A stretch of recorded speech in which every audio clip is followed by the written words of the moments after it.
जी बेटा, अब हम बात करेंगे बोहर एटॉमिक मॉडल की। तो बेटा बोहर एटॉमिक मॉडल 1993 के अंदर बोहर एटॉमिक मॉडल ने उसकी बेस थी प्लांक्स क्वांटम थ्योरी के ऊपर। और बेटा जी प्लांक्स क्वांटम थ्योरी के ऊपर उसकी बेस थी। उसके अलावा बेटा इसने ये कंसिस्ट था बोहर मॉडल जो प्रोटॉन और इलेक्ट्रॉन्स के ऊपर कंसिस्ट कर रहा था बेटा। और ये फिक्स ऑर्बिट जो होता है ना उसके इर्द गिर्द रिवॉल्व कर रहा था। अगर बेटा न्यूट्रॉन्स की बात करें तो वह not part of this model.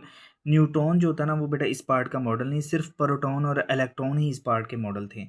और बेटा electron move in circular orbital में। बेटा जो इलेक्ट्रॉन है वो सर्कुलर ऑर्बिटल के अंदर ही मूव करता है और प्रिंसिपल क्वांटम नंबर के ही अराउंड ये फिक्स होते हैं।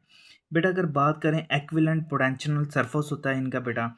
उसके अलावा बेटा ये जंप करते हैं, यानी कि E2 से E1 के अंदर ये जंप कर जाते हैं। उसके बाद आउटर टू इनर ऑर्बिटल जब होता है बेटा तो ये एनर्जी रिलीज करते हैं, ठीक है। और बेटा जब इनर टू आउटर तो एनर्जी अब्जॉर्ब करते हैं। और एंगुलर मोमेंटम जरा बेटा जो होता है ना क्वांटाइज्ड होते हैं। उसके अलावा बेटा हम बात करें एंगुलर मोमेंटम की, तो ये एंगुलर मोमेंटम बेटा डिपेंड अपॉन करता है प्रिंसिपल क्वांटम नंबर के ऊपर। ओके बेटा, और अगर हम बात करें प्लांक्स कांस्टेंट की तो वो 6.626 10 मल्टीप्लाई -34 है बेटा।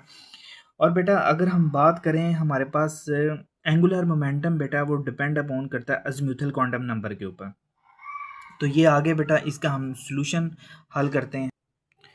जी बेटा, तो अब हम सॉल्यूशन इसका हल करते हैं।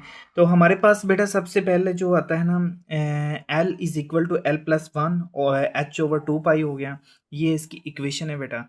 इस तरह R2 से -R1 निकला, फिर R3 से -R2 और R4 से R3 बेटा ये इसके सीक्वेंस है।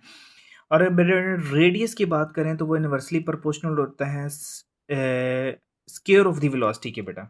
ये स्क्वायर है और इसकी वेलोसिटी के इन्वर्सली प्रोपोर्शनल होता है।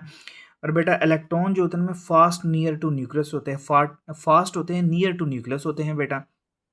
और अगर बेटा एनर्जी की बात करें तो एनर्जी हमारे पास ये होती है बेटा mz²E4 8 एलिमेंट 2n² हो गया बेटा। बेटा आगे हम बात करते हैं इसकी। तो जी बेटा आगे हम बात करें इसकी तो हम इसको मल्टीप्लाई करके तो ये बेटा इक्वेशन आ जाती है हमारे पास। जी बेटा, तो जब हम मज़ीद इसको हल करते हैं तो हमारे पास ये आ जाता है, ठीक है। और इस डिफरेंस बेटा इसका जो हमारे पास निकलता है E2 माइनस E1 और E3 माइनस E2 और E4 माइनस जो हमारे पास E3 हो गया। इस तरह E5 से हम E4 निकालते हैं। तो बेटा एनर्जी डिफरेंस जो हम निकालते हैं ना फर्स्ट और इनिशियल लेवल वही हमें बोहर ने दिया था। और बेटा इसकी जो वैल्यू हमारे पास वो ये वाली है। ठीक हो गया बेटा, ये सारे MCQs हैं।